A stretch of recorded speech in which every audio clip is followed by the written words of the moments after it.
Okay, we're live, and this is chapter 6 in Genius Spark. So here's the book. If you haven't gotten it yet, great book to get. Also, each of these LinkedIn Lives, we've got the transcript, we've edited it, we've created discussion questions. If you haven't caught up with all of them or you want to take your team through a book club, we've got all the tools and resources for you. So just reach out to us on that. Chapter 6 is harnessing the power of your strengths. This is going to dive into some areas around energy, motivation, and kind of balancing off. We focused a lot on the strengths. We're going to dive into the value and the power of knowing your kryptonite. And the way we define kryptonite, it's your strengths when they work against you. And we'll talk about that dynamic. Part of the software is we walk you through not only making a Genius Spark portrait or paragraph, which we reinforce daily. I read mine this morning. Then I imagine the day. How am I going to show up at my best? In the evening, I'll pick the highlight moments of the day, those high energy moments or where people responded positively. I'll link that feeling and experience with the trait that closes the loop. That's called closed loop learning. Little by little, 1% every day, I'm reinforcing, becoming more instinctive, developing personal and self-mastery. Once we've created the kryptonite paragraph, how are we going to use it? And we'll talk about that, reflecting on it, and then going into how to harness the power of alter egos. There's a concept called the as-if principle. There's a book called The Alter Ego Effect. There's avatars, personas, hero characters, and how does that all connect with helping us become a better version of ourselves? When we're talking about harnessing the power, we have to know what the negative and positive power feels like. When we're in that positive state, we're releasing hormones. Dopamine is the pleasure hormone. When we're in that deep work stage, like I was this morning preparing for today, it's endorphins. It's that flow state. You lose track of time, you're absorbed, it's challenging, it's motivating. It's just a great place to be. And every morning I set aside 7 to 9 in the morning to do that kind of work that will get me into that deep creative or problem solving flow state. We've talked about in the past that when you're releasing these hormones, you get this boost of well-being, of a sense of well-being. So dopamine is pleasure, endorphins is that flow, absorption. Then serotonin is that relational rhythm where we feel psychologically safe and connected.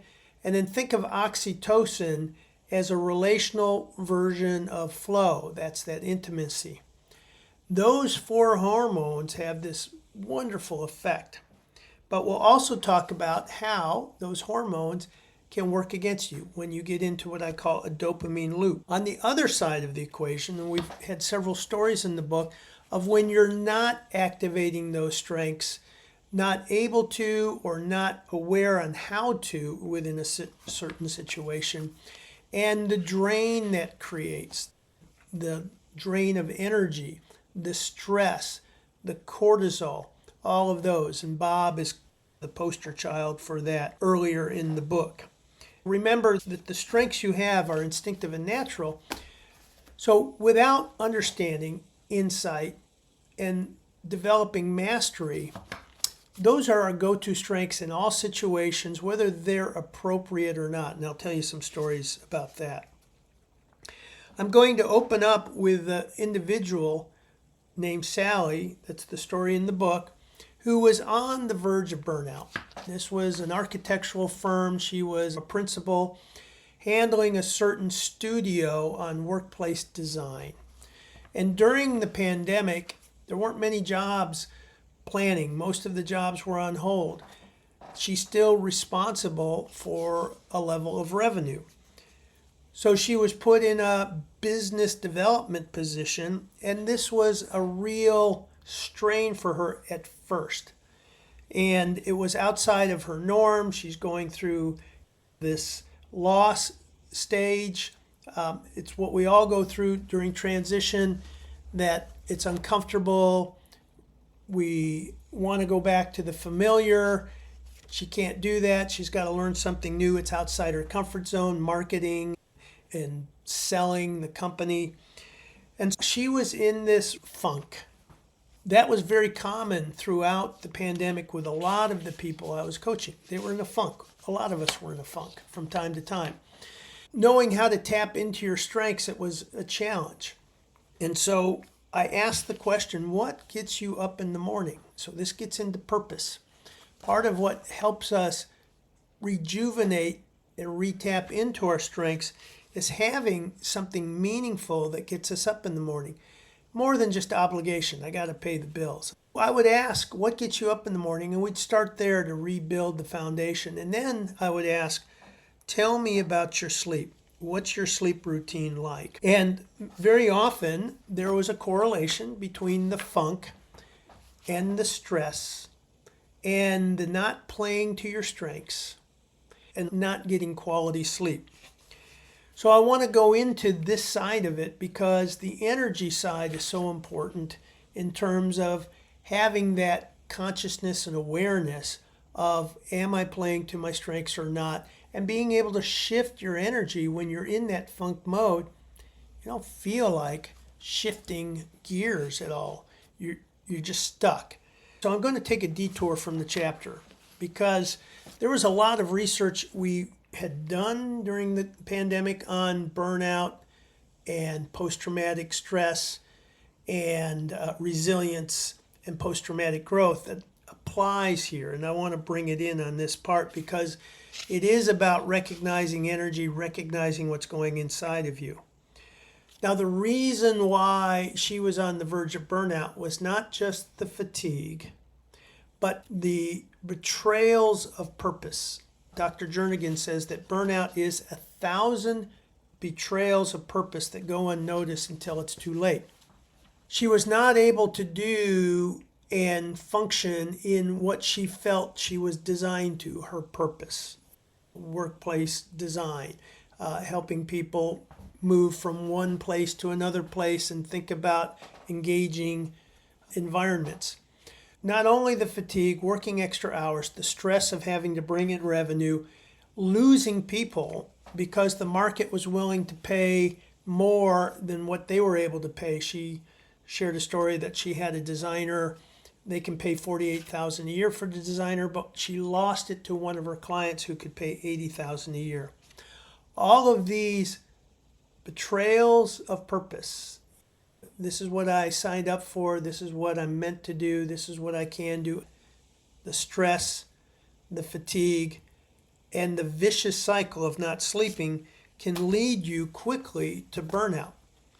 And I'm working with somebody right now who is coming off of 3 years with a company that's known for burning people out and being what I call a Spartan environment and a Shark Tank in terms of the politics. And it really did a number on some of their strengths. And we'll talk about somebody where they actually shut down their strengths or lost connection with their strengths because of the way experience led them. And then what that does in terms of throwing you completely out of balance and then how to regain it again. Let's talk about the whole concept of trauma because the term is thrown out a lot. A lot of people are using it, and there's a lot of things that aren't really trauma.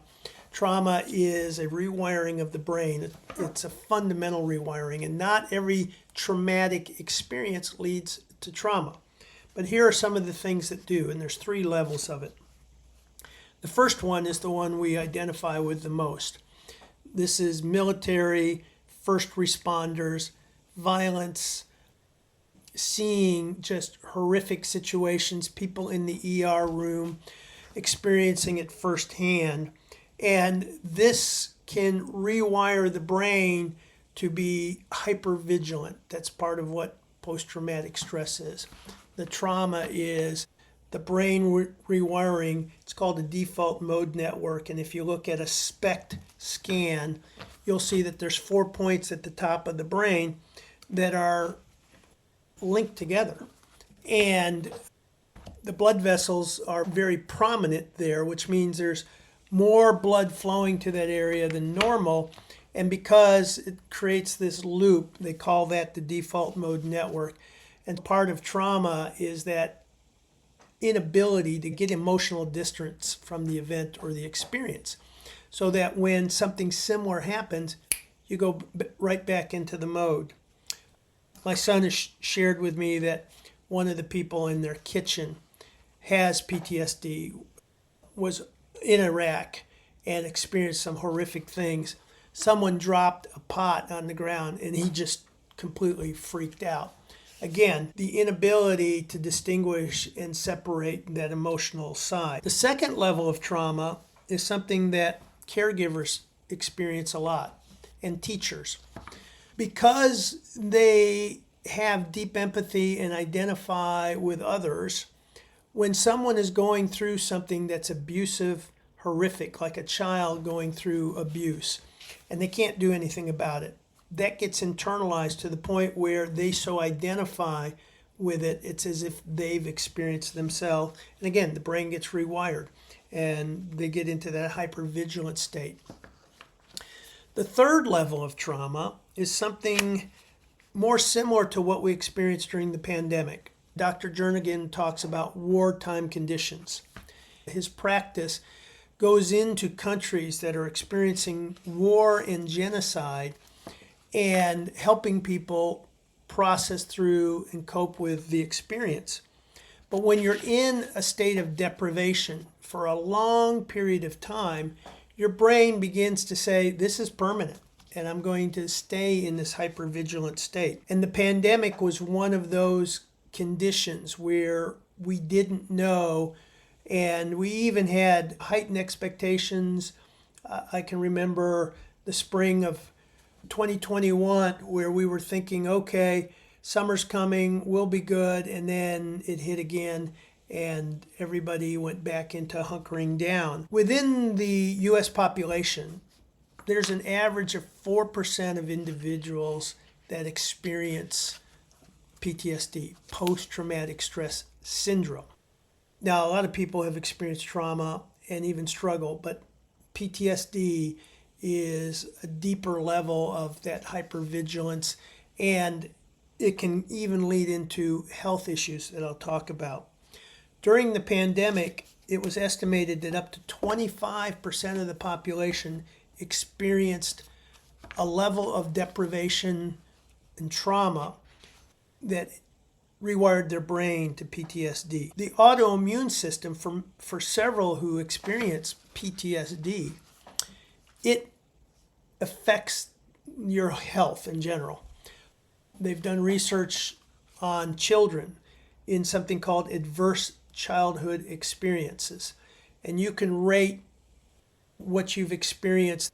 There's a rating level or a number of situations, and depending on how many you've experienced, gives you your risk level with this PTSD. It can be seeing violence, it can be abusive situations, it can be food insecurity. Lots of things can lead to this, what's called adverse childhood experiences. Dr. John Gasco, who is former dean of University of North Texas School of Education, had 9 out of the 10 markers of adverse childhood experiences.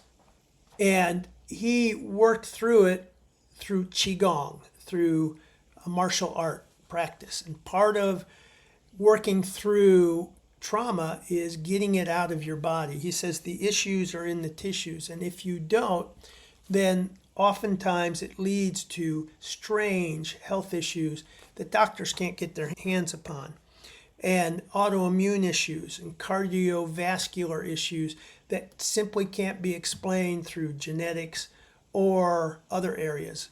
Gabor Mate has written a couple of books on this, as well. My daughter experienced trauma with verbal sexual abuse in high school. She was a freshman, an upperclassman, draped his arms around her while his girlfriend held her knees, and he whispered into her ears very vile things. Because of her autism, she was not able to properly process it and began going through a whole series of emotional challenges that we didn't understand or even know until the story came out. And later, in terms of the issues in the tissues, at age 17, she was diagnosed with multiple sclerosis because she had several flare-ups of what's called optic neuritis. It's oftentimes a precursor.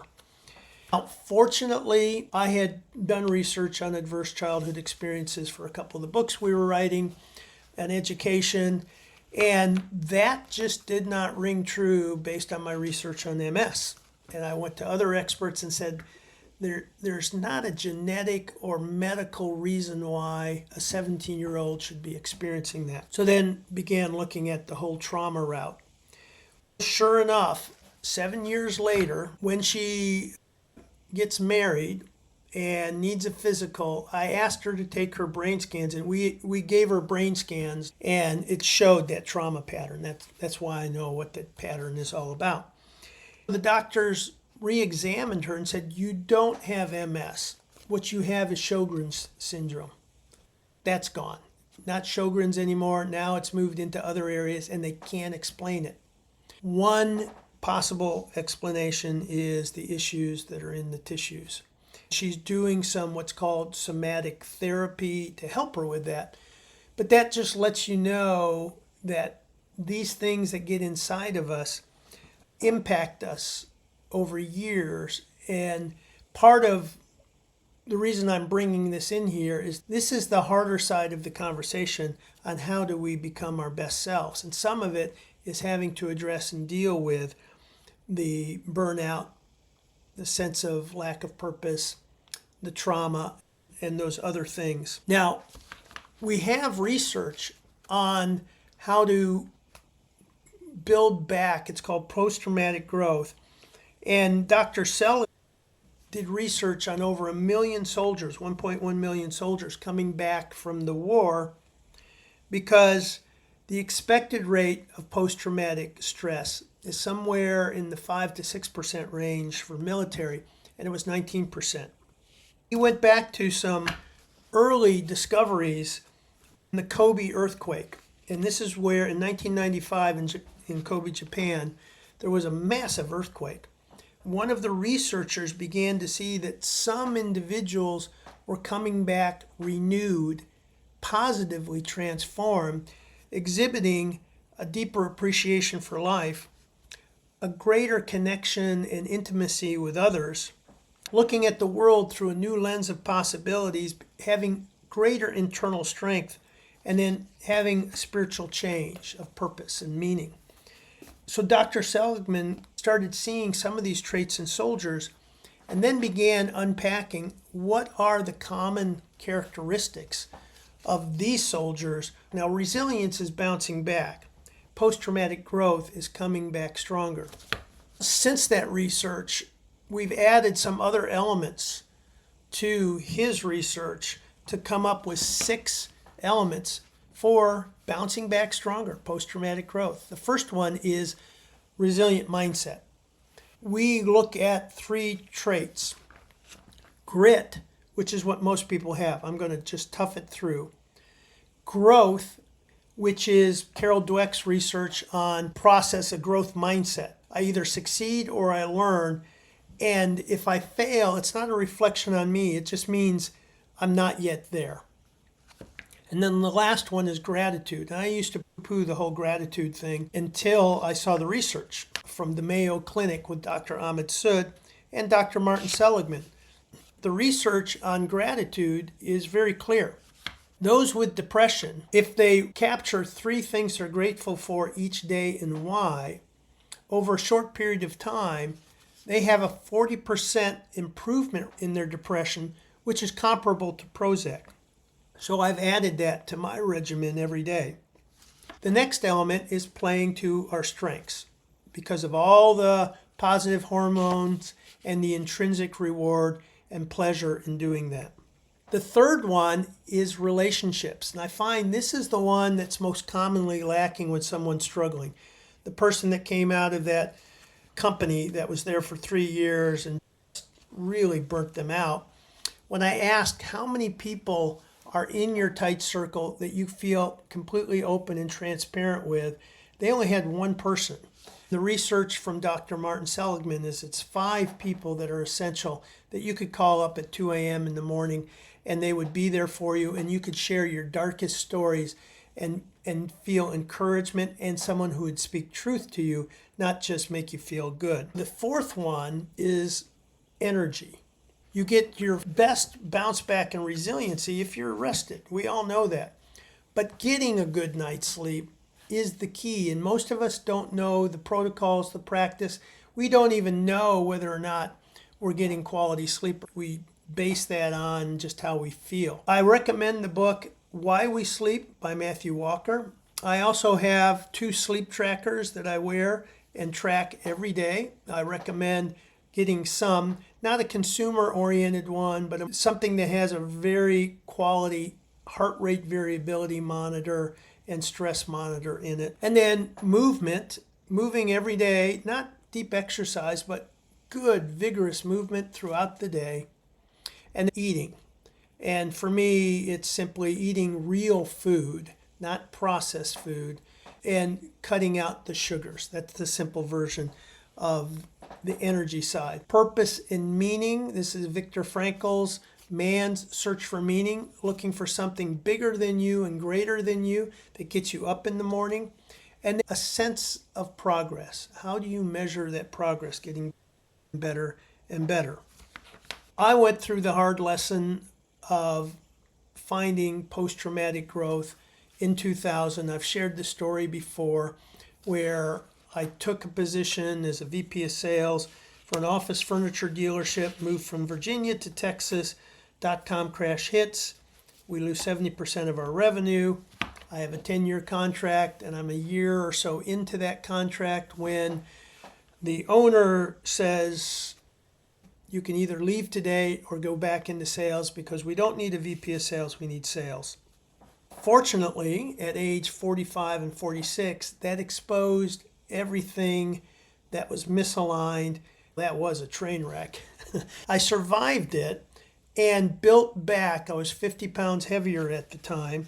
My relationships at home were strained, and that's a good word for them. And so all of this pressure, all of this stress, and I didn't have the capacity in the reserve. I had grit, and I had a circle of 5, but then I had to rebuild the other elements. The book, Now Discover Your Strengths, came out, so I began discovering, this is how and this is why I do certain things naturally well and enjoy. And this is why some things I do well because of time, repetition, and experience, but it's either stressful or I'm just not inspired. So I began shifting my energy around things I needed to do, excel, but doing it aligned with how I was wired. And that ultimately built back resilience. Success came with it over time. This was a 7-year process. So imagine that. You're just struggling for survival for 7 years. 5 times I was within a week of bankruptcy. I didn't know if the marriage was going to last. All of that stuff going on, but just hunkering down. So I had the grit and I had the circle of 5. I then discovered the play to your strengths side, began doing that. I began changing my health habits. Purpose and meaning had been there already, so I had that anchor, and then watching and being content with the gradual progress to rebuild. Think about this metric and ask yourself the question, at the end of the day, am I more engaged and energized or more drained? And we all know what that feels like. There are days when I'm tired. I've worked hard, but I'm jazzed because of accomplishing things, helping people, building deeper relationships, being creative. And at the end of the day, it's a good tired, and you know the difference. And there are some days when I'm just whipped. I'm ready to throw in the towel, 2 or 3 in the afternoon. I'm stuck. I'm pushing against things instead of trying to flow with them. We all know the difference. One thing that can happen over time, when more days are draining than engaging, we begin to suboptimize. And suboptimize means that we drop the bar and that becomes a new normal. I'll tell you a story about this one that really opened my eyes about the whole world of engagement and disengagement. One of the companies I had the opportunity to study is a company called Next Jump in New York. It's an incredible company. I won't tell you all about it. They are so profitable that they put on these pro bono workshops for what they call mission-oriented groups, teachers, military, people like that. And I was able to sit in as an observer to a teachers group. We were just beginning our education research on the book Whole. These teachers from around the country, the first thing they do is they take them through a series of physical tests. They have a chief wellness officer. They will do a balance test. They will do a walking test, another balance test. And you lay down and take your blood pressure, and then you sit up and take your blood pressure. The final morning of the workshop, chief wellness officer comes in with one of the founders, Charlie Kim. And Charlie Kim is saying, we've done you a disservice. We've shown you all of these great things, the food we eat. We took naps with guided meditation, all these great communication tools for handling tough conversations. And I realized that's not where you're at, that's what you need. According to the resilience test that you've got, we don't know how 75% of you get up in the morning, can even get to work. 25% of you are ready to pop. So as I'm hearing this, my first thoughts are, oh, this is fight or flight. And wondering how this ties to teacher engagement. Then the most dramatic thing began to happen. You started to see people slumping over, breathing deeply, and then the catharsis started as they began to verbalize. So I'm not supposed to feel like shit every morning. And then someone talking about that they're in a black hole of need and can't meet the need. She said in the other school district, getting 80% of our kids through was a minimum standard. I'm lucky if I can get 50% of these kids to graduate. What was happening is people were expressing and connecting the data with how they felt. And what had happened is they were suboptimizing. This feeling they had become the new normal, and they didn't know what it felt like to feel good again. When I first started discovering about sleep, and this was during the same research, and I started seeing this, and it was 2016 that I bought this device called a Whoop. And I did so because I started hearing stories about athlete longevity because of sleep. This was Justin Verlander, Houston pitcher, Roger Federer, tennis player, spending 10, 12 hours getting sleep and using a way to measure the quality of the sleep. So I started doing it. The first week I had it, I was in the red zone all week. And I thought that the device was broken because I'm an athlete. I'm a former tennis professional. I work out, get up in the morning, go do the workout, go to bed 10:30, 11, get up at 5:30 and do it again and again and again. I sent it back and saying, hey, this thing's broken, it's not working. Sent me another one. This one was broken too. It was showing me in the red. So I stepped back and paused and started looking at what it was recommending I do. The first morning it was in the green. The way I felt was so incredible. I thought, oh my gosh. It was like I had a blood transfusion of oxygen. I had thought the other part was normal, but this is the way I should feel. And so a lot of us are operating in this suboptimal stage. Our strengths can't have their full expression, and we can't be our best selves. I still make sleep my number one priority for health habits. So, big tangent there. I want to talk about when our strengths work against us, and this can be under pressure or when we're in what I call a virtuous dopamine loop. Our talents are there, instinctive, second nature, and when we don't fully understand them or haven't worked with them closely, then they operate the same under any situation. They're in default mode, and they may not be serving us well. I recently met with a manager of an operations group that had a lot of responsibility. They were going through a lot of change and turmoil, and their staff was exhibiting that. This person has relator, building deep trust in a tribe, and protective. We sometimes call it the mama bear strength. Empathy, my ability to put myself in your shoes and feel what you're feeling. Developer, that nurturing, care-oriented strength. Context, that's the grounding in history. Let's build on what's worked, not reinvent the wheel. And then positivity, can do, silver lining. What was happening was a combination of things. The way she was wired and her personal story growing up in a very abusive family had made her sense and feel what others are feeling to a greater degree.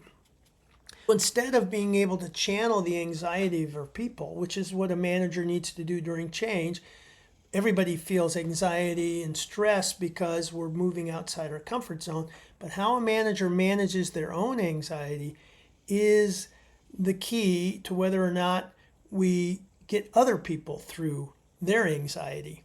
She is what we called an amplifier. She was amplifying that anxiety to the organization and stuck herself in having trouble with the change going on, wanting to go back to simpler days.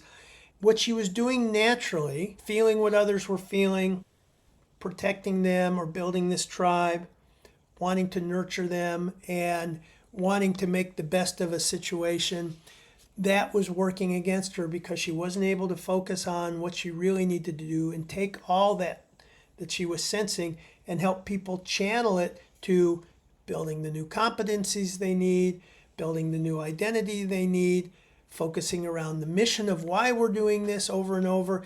That's what a manager does in situations. Todd Bolsinger calls this failure of nerve. When a leader has failure of nerve to focus on the reality of the situation and the strategy and the mission. But there's another side to it. There's a failure of heart.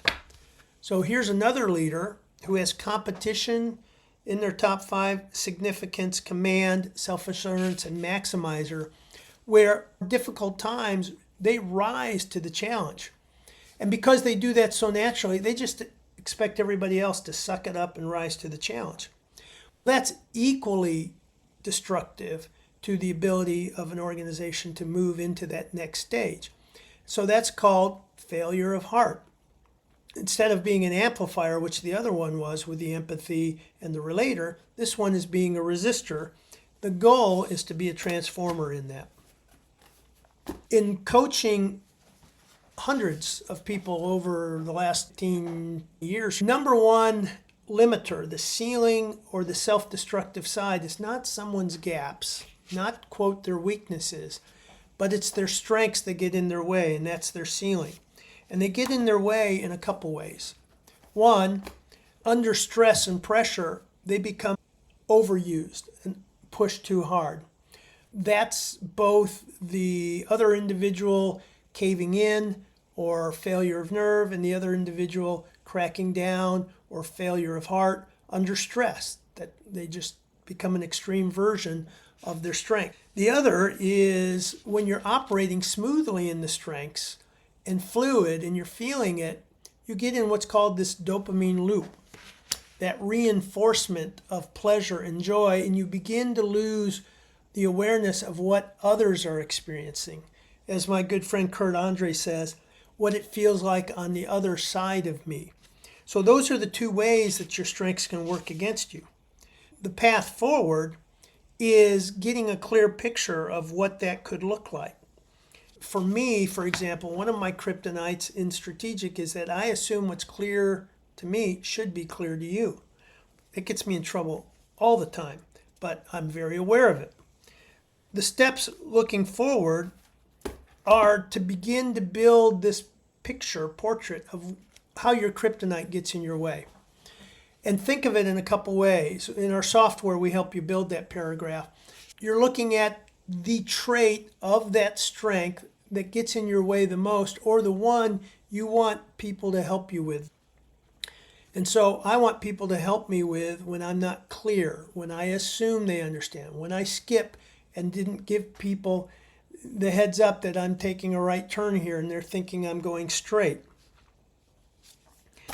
Here's my kryptonite in paragraph form. I often assume what seems clear to me should seem clear to others. That's my number one. I can sometimes know just enough to be dangerous. That's my learner. And I'll jump into an endeavor and effort without fully thinking it through. That's strategic. Here's what I want to do. And I know enough to get started. And I know that about me and I know the process, but I also know what it does to others as well. Sometimes I don't know when to shift gears. This is my achiever. Another thing that gets with me all the time. I'll end the day intense, having a lot done. I'll walk into the house with that same level of intensity. My wife picks up on it immediately because we've got this language back and forth.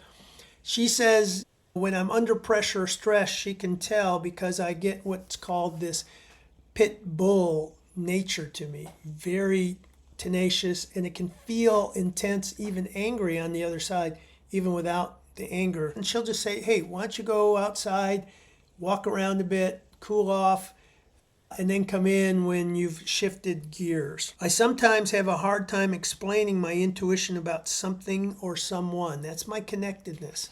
I can see things, and I know what's behind the veil, so to speak, and I can see it, I can touch it, but my language around it takes a while for me to process to get clarity. That's why I love to write. It helps me get clarity on it. I can sometimes choose someone I'm more comfortable with rather than more competent. Again, that's my relator. And it happened just last week. We have a guy working on our property. He's gifted, does a great job. Says he can drive a tractor, says he can do the bush hog, but I've got another guy that I know has done it. And I told my wife, I'm not comfortable with that. But my process through it is not to say no completely. I would have before, but now it's giving him some tests, letting him tune up the zero turn more, letting him tune up and change the spark plugs on the tractor and grease it up and see just how well he's comfortable with all that. Having knowledge of my kryptonite and other people having knowledge helped me tremendously to be more open, more curious, more flexible, and willing to not just let my kryptonite define my limitations for me. Now, in clashes and conflict, this is where your kryptonite can really show up. I was brought into a project with a large construction firm. It was a $350 million project, $100 million over budget with 18 months to go. The project manager is the one responsible for the overall project. The general superintendent is directly responsible for the labor, the manpower, the crews. This became such a major conflict. In fact, we used an assessment that was developed by Patrick Lencioni and the Wiley Group to measure the team health. This was the lowest rated team I had ever worked with, and still to this day. It was toxic. We get in there, and the project manager's strengths were absolutely working against them. Responsibility was one of the blue strengths, the relating strengths. And then they had self-assurance, belief, that's that conviction, that's right or wrong, black or white. and achiever. So no motivating strengths, no thinking strengths. The general superintendent had 3 very strong thinking strengths: strategic, analytical, and arranger. We call that the trifecta of decision-making strengths. And they had responsibility as well. The project manager had developed a narrative that the general superintendent is out to sabotage the project and sabotage him. Knowing that the company felt like the general superintendent was vital to the success of the project, I sat in a room with the project manager and said, "So what's the issue here? What's the problem?"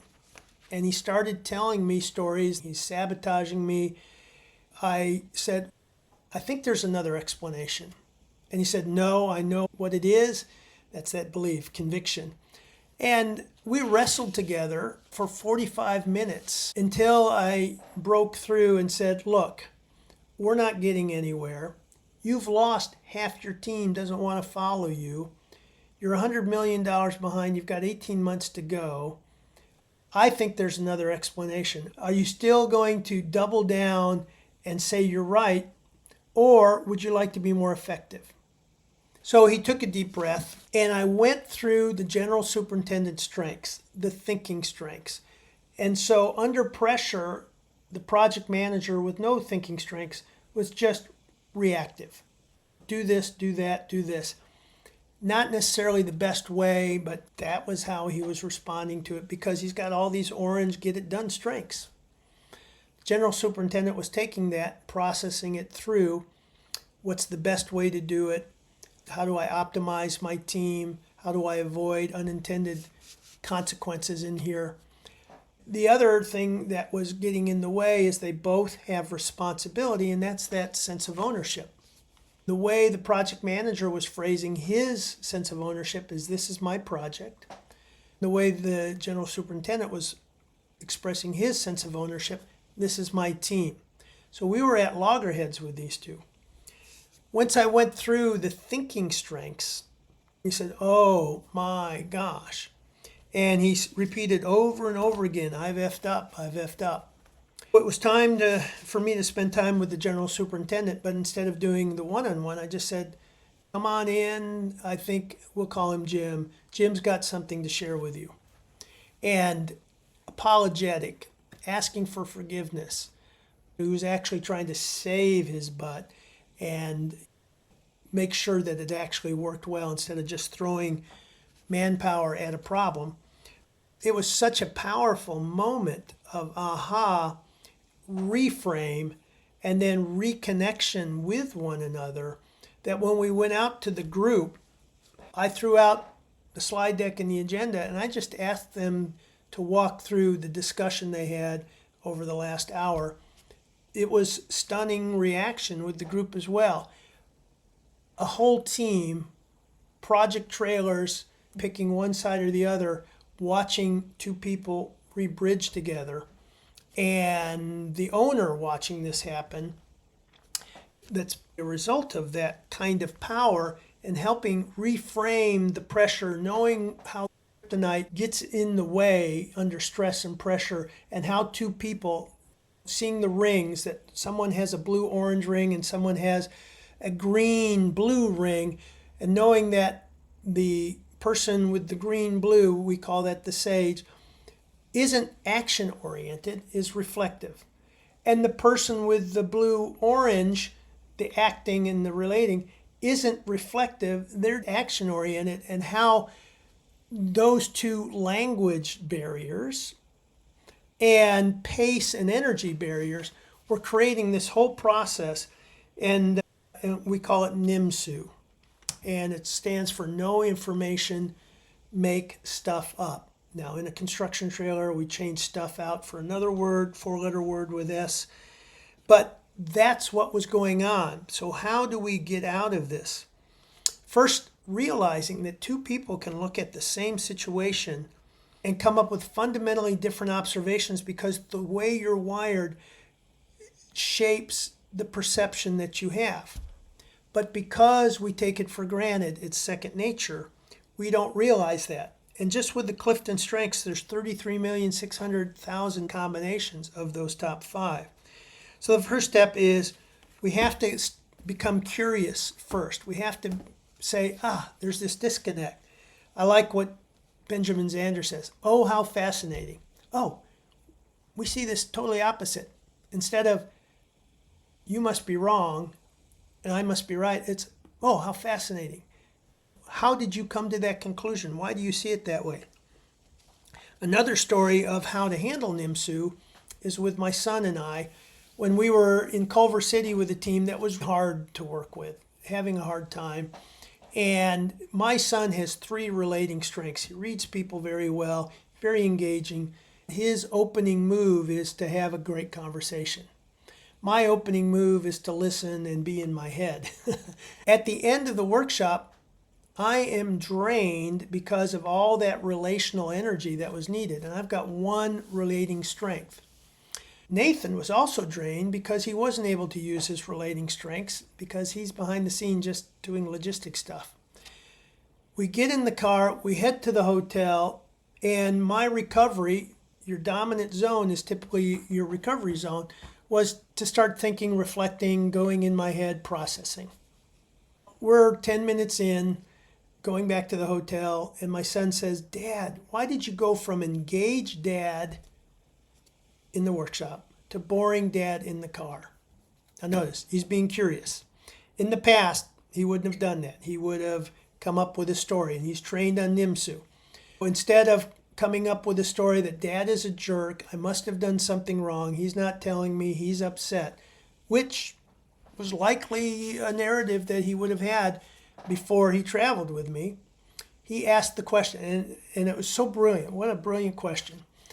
And I paused, and I hadn't really thought it through, and I said, because that was a really tough group.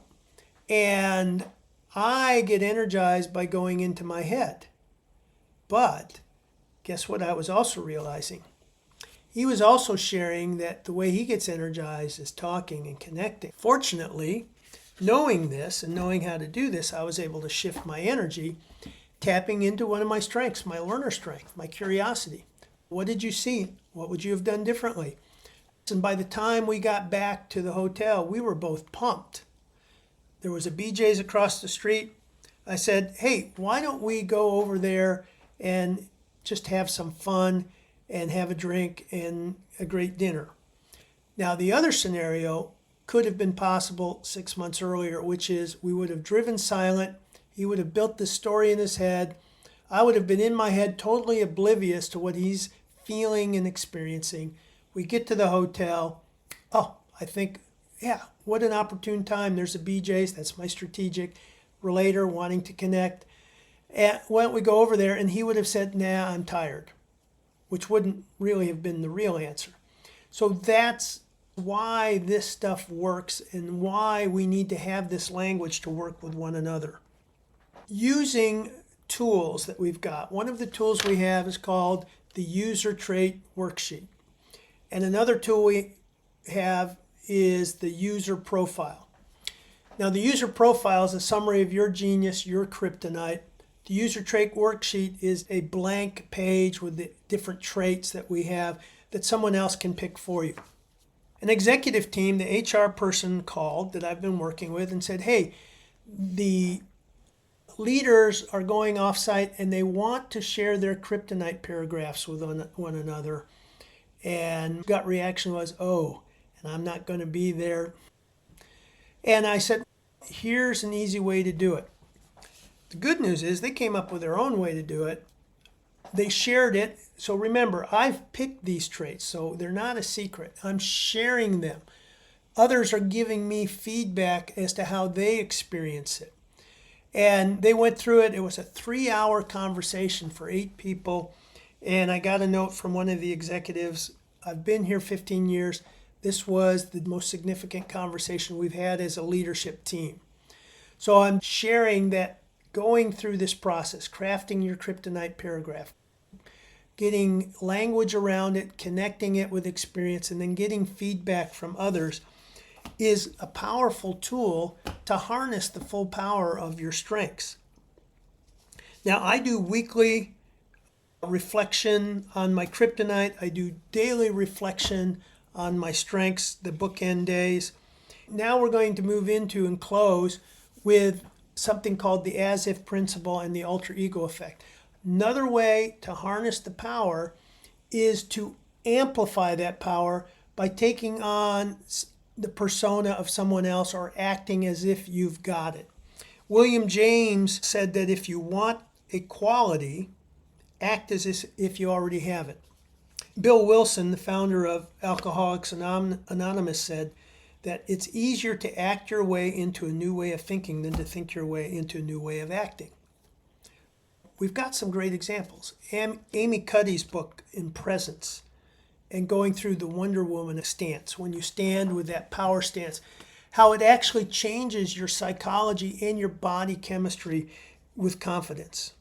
Ellen Langer's research with 70 and 80-year-olds, where she brought them into an environment that looked like it was retro back in their day.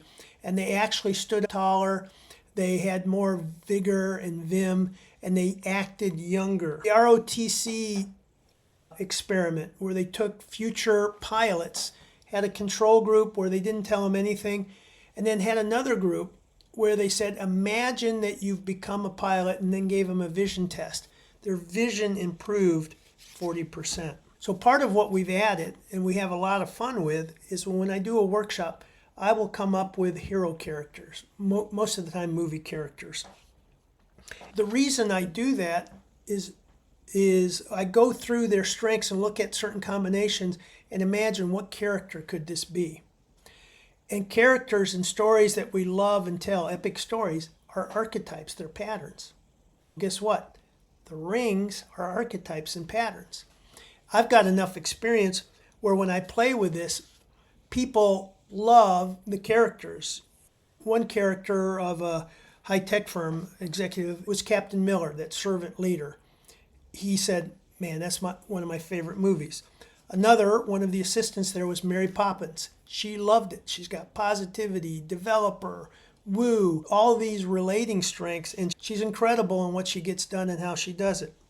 Another person, Jason Bourne, very calculating, leaves nothing to chance, has deliberative, skeptical.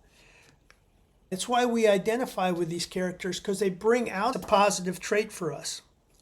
All right, so I'm going to close with a couple of things just to remind you. Harnessing the power is going back to optimizing your genius and managing your kryptonite. We've got several tools and a process that helps you do this easily. We've also got a mastermind forum every Thursday from 11 till noon Central Time for people who are going through certification, and it's a community of practice. We've got another mastermind for professional coaches on the business of doing this. And we've got a site called Teachable, where we have all of these videos that we're doing for the book club. So we have a full book club module that you can buy. We've got a workbook on icebreakers that you can use.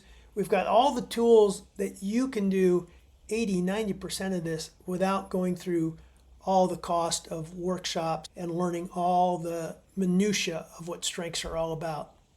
Thank you for joining me. Next week is going to be Chapter 7. I so appreciate you being here with us. Tell us what you think.